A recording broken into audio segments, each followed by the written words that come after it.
পর থেকে নাগরিক নিয়ম মেনে হয়নি। একবারে বুকে পড়ে পা তুলে দেবো। সারগুলো রাখুন সবাইকে। টেলিফোন করছেন কাকে? রাখেন মেজর জেনারেল। আমাদের খাজনা ট্যাক্সের পয়সা রাখেন আপনি। হ্যাঁ দেখবে কি জন্য আপনি ঘুষ নেন তখন ওই মেজর জেনারেল নিয়ে করে না। প্লিজ আপনি প্লিজ আপনি প্রমাণ দিবেন। রাখেন, আপনি প্রমাণ দিয়ে কথা বলবেন। রাখেন। আপনি কেন ওনাকে টেলিফোন করলেন? কথা কম বলেন। আপনি কেন আপনি কাহিনী রাগান্বিত হবেন না।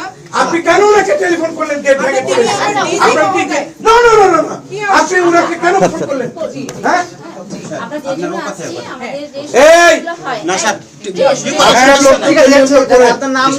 নাম নাই কেন আপনার? ইউনিফর্মের নাম নাই কেন আপনার? আচ্ছা স্যার আমার আপনার ইউনিফর্মের নাম নাই কেন? হ্যাঁ দেখেন দেখেন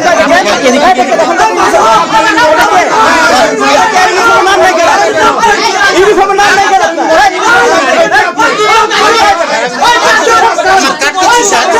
কাট দিচ্ছি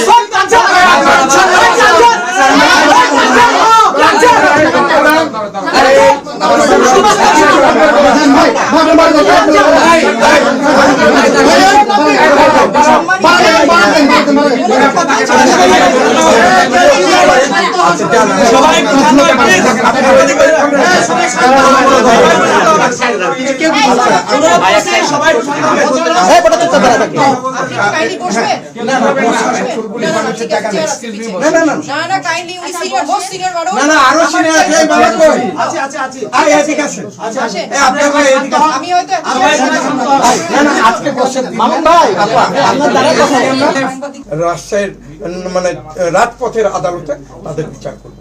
সেই ক্ষেত্রে আপনি আমরা যে এসছি এটা টেম্পটেড হওয়ারই কারণ আছে।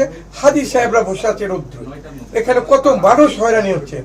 আপনার এখানে আনসার থেকে শুরু করে প্রত্যেকটা আপনি আমরা জানি না আপনার বিরুদ্ধে কোনো অভিযোগ নেই। সেই ক্ষেত্রে মনে করেন যারা পাসপোর্ট নিতে আসে তাদেরই এন্ট্রান্স আছে। যেমন আপনারা প্রথমেই বলেন আপনারা বাধাগ্রস্ত হয়েছেন, তাহলে কি থাকতে হবে? একটা পাসপোর্ট আবেদনকারীর আবেদনপত্রটা থাকতে হবে। তারপরে সে পাসপোর্ট পাচ্ছে না বা পাসপোর্ট নিতে এসছে, তার কাছে রিসিপ্ট থাকতে হবে। এছাড়া শিশু তাদের জন্য তাদের সাথে বাবা মা থাকবে, অসুস্থ তাদের সাথে অ্যাটেন্ডেন্স থাকবে, স্বামী স্ত্রী থাকবে, বাচ্চা কাচ্চা থাকবে। এটাই তো স্বাভাবিক, তাই না?